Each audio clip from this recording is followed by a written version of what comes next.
这么冷还得二维码识别。哎呀，上一任务已完成，且已经给你发红包的别假装没收到。本次任务实现时速不10公里，找到大雪中的企鹅。任务车辆已经准备好，剩下有什么问题别问我，问他去，快去！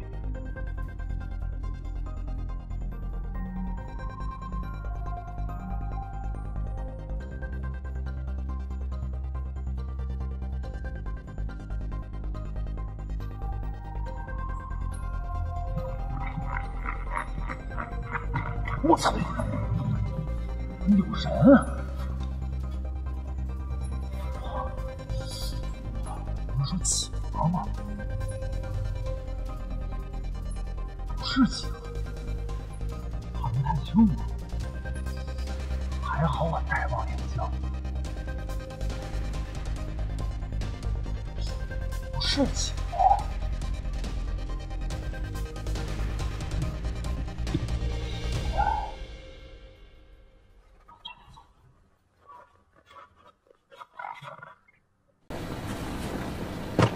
企鹅，是我。你的礼服呢？当然还在南边了。对，咱们这儿在北极。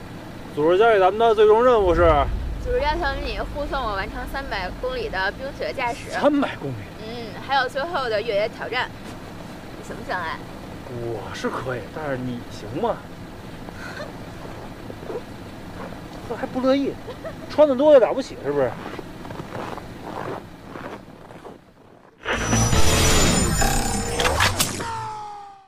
好，那现在我跟我们的企鹅小姐姐啊，来到我们最终的试驾目的地。这次呢，我们是在新疆，从阿拉泰7个小时时间啊，我们俩自驾，现在来到了甘纳斯的一个景区，后面就是特别漂亮的河。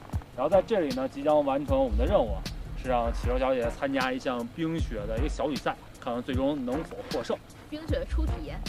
那这台呢，就是我们一路以来的一个座驾了，斯巴鲁和森林人。其实我对斯巴鲁品牌呢还是比较了解的，因为我有他们的 Impreza， 有他们的 BRZ， 但是森林人好像我一直没有。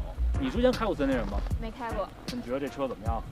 你也开了一路，是吧？还挺好开的，是吧？其实我认为啊，现在所有森林人的配置还算比较高的，比如说现在都是这种自适应的前大灯、远近光都自动的了，而且中网现在都是流行这种大型的中网，但是这种家族性的前脸呢，对于我来说，我感觉稍微有点普通啊。可能因为太久都是一样的样式了。然后前面像这块的这个灯，然后现在都是这种竖条状的，然后还有这种镀铬的装饰，有点这种什么硬派这种感觉，来做出这种前杠。但是因为刚才我们来这一条路上，这上面全是雪，这都是你搓的，各种大雪包都往上冲。从这上面看，这产品质量还算可以。考一考我们的企鹅同学，你觉得我们这个轮毂轮胎，你有什么想说的吗？跟之前看有什么不一样？这轮胎上有钉子。雪地胎。是的。这就是一路我们过来为什么你开那么顺啊？其实现在主要思路呢，就是他们的水平对置的发动机，然后配上他们的四驱系统，现在加上雪地胎呢，所以让我们这个在景区里面开的比较的顺心。那么这是什么？这就是它的智能的水平对置发动机。对，这就是斯巴鲁的水平对置，他们的活塞是这样运作的，所以可以看到这是一个活塞，然后直接是他们一个专属的一个技术。现在配备了360度这种环绕的影像，配备了行李架。但是因为这次我们俩行李不是特别多，后备箱空间也比较大，全都是后备箱里面全包的车门。像我们企鹅同学穿的这么华丽，上去又不会蹭脏裤脚。莎莎，我有一个问题想问你，你说这是拉花，但是我看起来这个是不是像你蹭的？特别像从这儿蹭到那儿的。看啊，贴纸是吧？驾驭硬实力，纯是贴纸。要蹭肯定也是别人，怎么可能是咱们呢？因为驾驶技术这么好，可以看一下，这是我们开过来这条路，所以难怪这个我们这前杠上面有点雪，整个这后面都已经全糊上了。这大家长途驾驶的时候，如果因为新疆有很多检查站，是的，我们俩都得拿身份证，然后各种登记，所以这个车牌肯定也不行，要把它过检查站或者开一段时候要把你的车牌露出来，给自己避免惹麻烦。像这块呢是一个 C 字形尾灯，你觉得怎么样？这设计。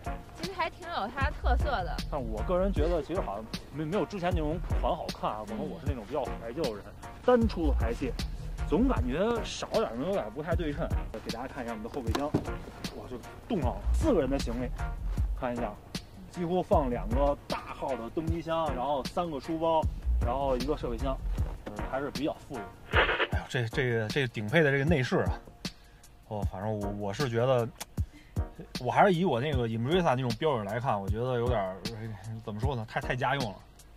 这个方向盘呢是一个3幅多功能方向盘，这个按键可以说是我看见过最多的按键了，应该有20多个。那个顶配嘛。左边呢是基本都是属于我的呗，就是这个音响相关控制；右边就是属于你的这边的，全部都是驾驶模式的。还有就是你看你这天天穿一短袖，非常需要的这个方向盘加热。对，这表扬一下啊。尤其是在这冰雪路面上，这个还是非常有用的。是的。它有一个8英寸的这个中控屏，然后上面还有一个小屏，可以显示一些车辆的信息。中控这边有2部分的物理按键，上面就是多媒体控制，然后下面是跟空调和座椅加热相关的一些按钮。3档的座椅加。下面还有一个可以放手机的一个储物空间。对，你看这种大的手机啊，直接这么大一手机正好搁在这儿，但是没有无线充电啊，所以有点遗憾。2个一个 USB 接口，一个点烟器插口，然后这里呢也是点烟器插口，然后这里没有 USB 接口。对，然后2个杯架，然后这块呢有一个可以让你放类似于像口香糖啊、小的手机啊放在这里。然后剩下就是它驾驶模式，然后我们的前后的摄像头，然后 Auto Home 以及我们的电子手刹。但是座椅，反正我现在坐在这个副驾，我觉得还算比较舒服吧。它的包裹性好像不是特别强，但是也是有一定。对，当然是以我那 BRZ 和那个 H7来说，肯定是不行。但是它那头枕还行，你看那头枕，还有这种角度的调节，一下，然后你调节完了再拉一下，它就又回去了。后排的空间呢，对我来说就是比较舒服的，然后腿部空间很多，然后头部空间也很多。后排有一个46的可以放倒。中间有独立的出风口，然后2档的座椅加热可以调节，还有2个 USB 的接口。我们是4个人出来玩的，然后这个车坐起来就是比较舒适，大家前后都比较方便。对，中间还有一个防狼的那个防狼扶手箱，你知道吗？对，一个简易的这个扶手箱。对，注意3八线不要凑过来。是的。后排这个天窗是杀手自己用手把它打过来的，找不到这个按键。对，因为它就是一个手动的。最牛的是它前面，因为按键太多了，所以顶上竟然还找到了这个车道偏离的开关键和你的碰撞预警开关键，同样放在了天窗这个按键的旁边。现在我们就已经开上这台森林的顶配了，它有一个 EyeSight， 前面在我们中国这上面有一个监控仪，监控的。这个是。这是什么？这是面部识别是吧？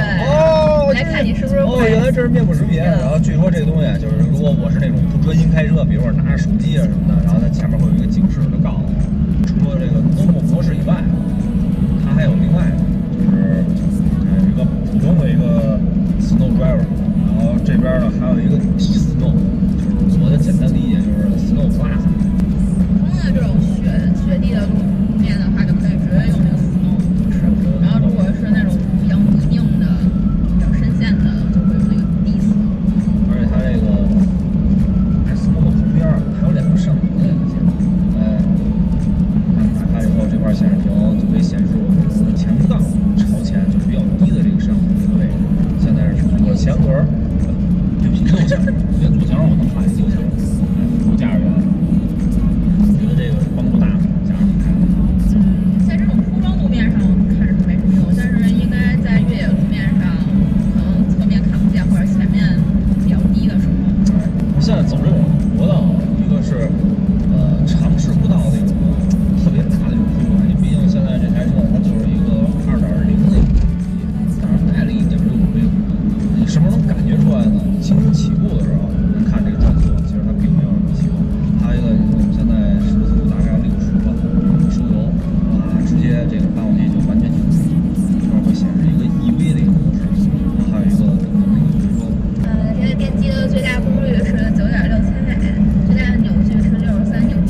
好，那现在换我来开这个小的越野路段了。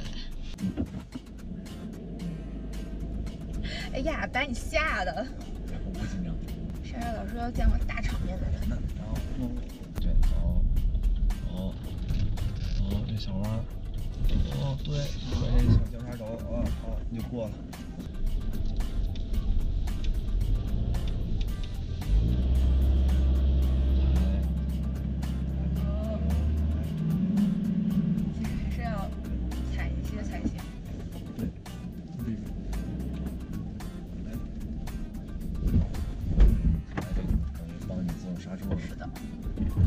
特别棒，你开还行，这是你第一次开这种冰雪的越野路。你觉得这个车的换了雪地胎以后，和那种平时的夏季胎有什么不一样吗？差距太大了，咱们换那个夏季胎，你别想在这里面任何一科目都过不来。这个项目是什么？我都不知道就来了。第一个项目就是射温得分。企鹅的第一个任务能不能完成？往这边拐，往这边拐，看撞那球，撞，直接撞上去了。对，撞，打直撞，踩点油。哎，行，刹车，啊，行了，你赢了，3分了。哎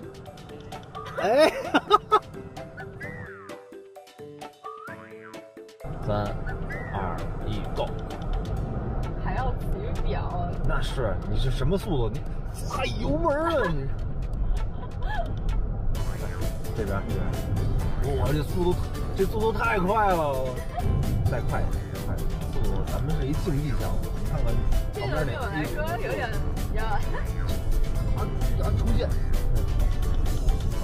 30秒51。3、2、1，走。右拐，右5，右头50，左2，接右4，左9掉头，刹车刹停。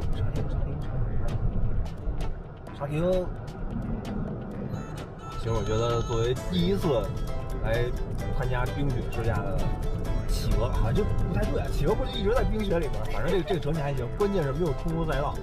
你觉得怎么样？我觉得经验不足，还行，觉得还可以再快飞。没有失误，其实跑拉力最主要的就是没有失误最重要。好吧，感谢大家收看这期节目，我是杀手，我是白夜，然后我们下期再见，拜拜。